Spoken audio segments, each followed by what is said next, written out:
Hey everyone, it is Evan here from the Trade Risk on Tuesday, May 21st, here with a midweek market recap video. We're going to cover all of the major markets and the current market environment.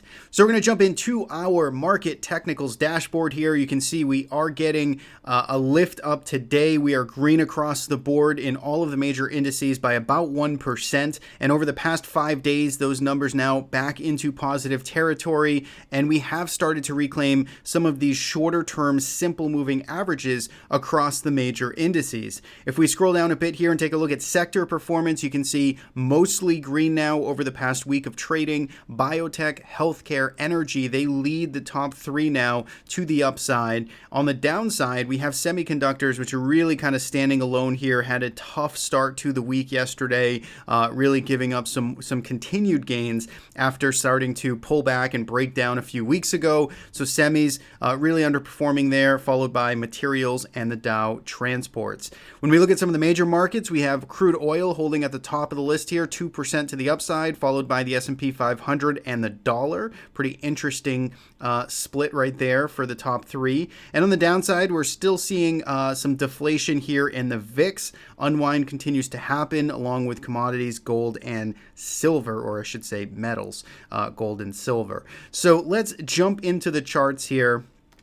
Take a look at what's going on. This is the S&P 500 weekly time frame. So each bar on this chart represents a full 1 week worth of trading. And if we zoom into today's candle or this week's candle, it's not finished yet. It is only Tuesday, but we are up slightly higher here. We're just in mildly positive territory. And notice we are totally within the highs and lows of last week's range. So we are shaping up for, again, plenty of trading time left in this week, but we are shaping up for a potential inside week here, which means we are trading just within the full realm of last week's trading range. If we look here a little bit closer now, you can see MACD continues to pull back from these recent new highs that it made just several weeks ago, and we do find ourselves kind of inching back up towards this 2872, really the midpoint of this range that we're in now, 2800 to 2945, 2941.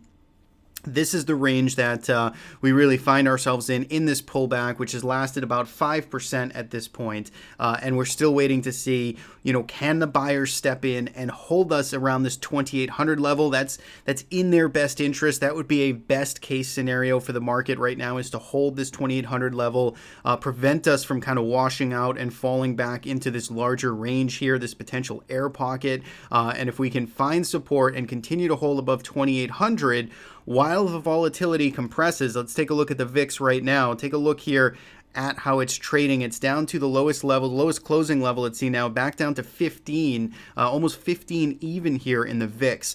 So what we're seeing essentially is volatility continue to sort of evaporate here, which means the fear is coming out of the market. And when we go to this daily chart in the S&P 500, or even that weekly chart, we're starting to get that real kind of, sideways movement going on here, this chop, if you will, within this range. And quite frankly, this type of contraction is a good thing for the bulls.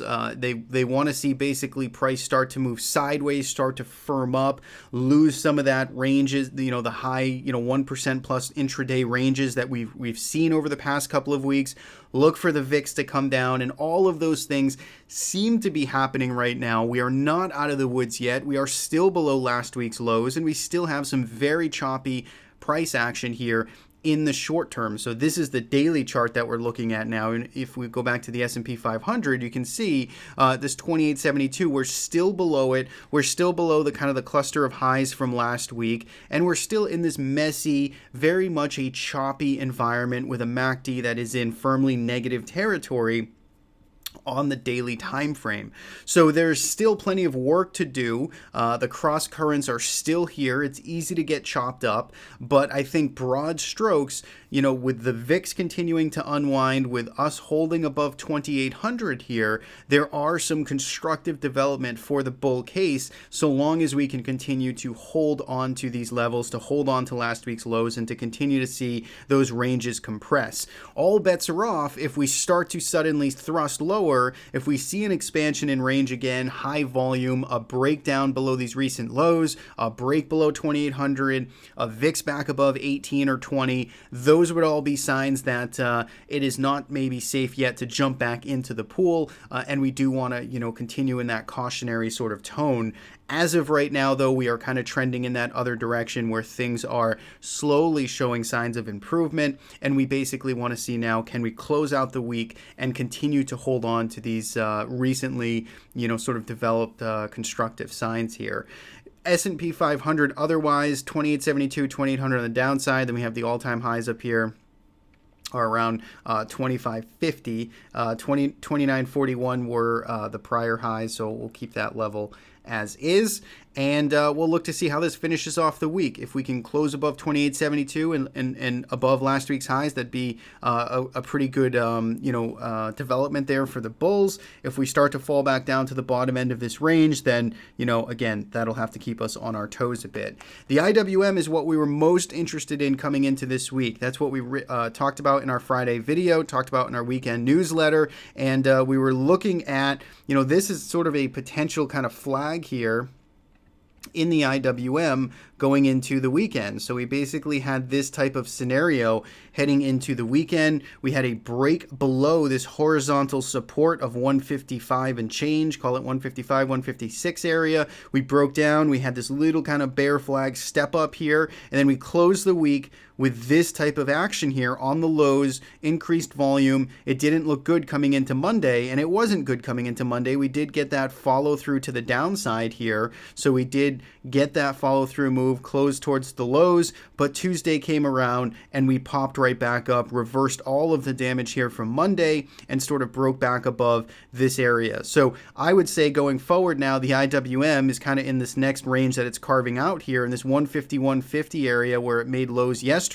is going to be an important reference point going forward for the bulls to hold. And to really get traction here, to really get some improvement and some regain momentum, we're going to want to see this level reclaimed here. This is about that 155, call it 156 area for the IWM. If we can push back up into here and start getting some consecutive closes, we suddenly start to firm up this chart considerably and can be on the path for a potential breakout once again, maybe in the next coming weeks or so. One step at a time. We're not there yet. MACD is still in negative territory here. I would still expect some chop, but the IWM on the week right now, 0.65% to the upside. It's an inside week so far, and we'll see how it resolves this range 156 down to 151. NASDAQ 100, if we look here, very similar to the Qs, although didn't get quite the rebound here that the S&P 500 and the IWM did. In fact, this is still negative on the week right now. So this is down minus 0.66%, the NASDAQ 100 on the week. It suffered the greatest or the largest of the gap downs yesterday on Monday, closing at minus 1.7%. And notice it did not recover all of that damage yesterday. It did recover above yesterday's highs, the intraday highs, but it did not recover all of the gap down. So therefore it is still negative on the week and still looks like it definitely needs some more time here and still just has signs of some cross current mixed signals here. It's holding above 178, which is a good area to hold against for the bulls. They're going to want to continue to see that held, and we're going to want to see that contraction in this gap get filled. Contractions continue to come out here and stabilize this market. So all in all, that's the market environment as we have right now. Still have some mixed market signals, but some signs of improvement here. We're going to look for that sideways chop to remain, and we're also going to look to see if we can get that contraction to continue into the end of the week. So let us jump into some of the other major markets here. We'll go to TLT next, which is down on the week now, minus 0.37%, trading back down towards last week's lows. It's still on this general uptrend here that it's been on for the past couple of weeks. It is still holding up, but it's starting to sort of break down a bit. Volume was very, very light today, so it'll be interesting to see if the sellers can get some follow through. Clearly, we have a shorter term trend line that it's starting to break down below as of right now. Again, you can fit this a little bit closer than I do. Look at an intraday time frame. You can draw this more refined, and just generally looking at the essence of the trend here, and you can see it starting to break down from this slope. So it'll be interesting to see if we can put in a higher low, if we can save this, if there's follow through tomorrow and into the end of the week. That's what we're going to be looking for. We still do have a long position here, so we are long TLT back from this area over here. We're still looking for higher prices. We're trailing up our stop, and we'll be certainly ready to exit this trade if the trend starts to break down from this slope. So that is TLT here. Next up is USO, just going sideways right now. Very, very tight action once again. Look at the 4 days of USO action here, trading in basically a 20-cent range here. Very, very tight for oil, and we're kind of sandwiched in between some nearby levels and right below sort of this slope here that the trend was moving upwards from all year long. So it'll be interesting to see which way this ends up breaking out. If you're a shorter term kind of breakout trader looking for some vol expansion, take a look at USO here on these ranges, 13.25 down to about 13.05. That's the lows and highs that I'd be watching heading into the end of the week, and the action here certainly can influence the equity markets as a whole. We do have the MACD moving back up into positive territory. Natural gas next continues to mostly chop around, but still try and head higher. It's trying to hold the essence here of this move that it's made for the past couple of weeks. It's back to the lower end of this channel, so to speak, if you want to draw this as some type of rising channel off of these lows. It's still inching higher. It sold off today 1.65%, and if you're a short-term trader here, you're going to look for some mean reversion back up into this channel. We'll see if buyers can continue to hold this up into the end of the week. Last but not least, we have metals. GLD here on the week right now is slightly lower. Did recover some of the early weakness that we saw here on Tuesday. It certainly gave up this sort of short term, this exciting bounce that it had for a brief period of time up to 123.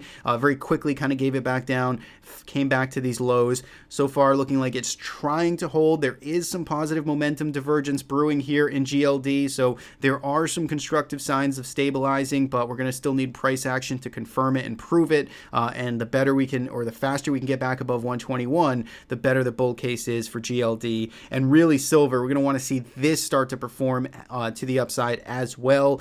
This is still, kind of trekking here near lows. No positive divergence here in momentum at all for silver. So silver does appear to be in a tougher spot, kind of holding near lows and underperforming right now. Going to need to see that step its game up and start moving back up above, $13.80 and ultimately $14 to get excited about the silver trade, and consequently basically gold as well. So that is it. That is the recap for the week, 5/21, May 21st, 2019. Hope you had a good day trading. Thanks as always for tuning in and listening to the midweek market recap videos. You can subscribe on our YouTube channel, follow us on the Trade Risk, and again, thanks for tuning in. We will see you in the next video.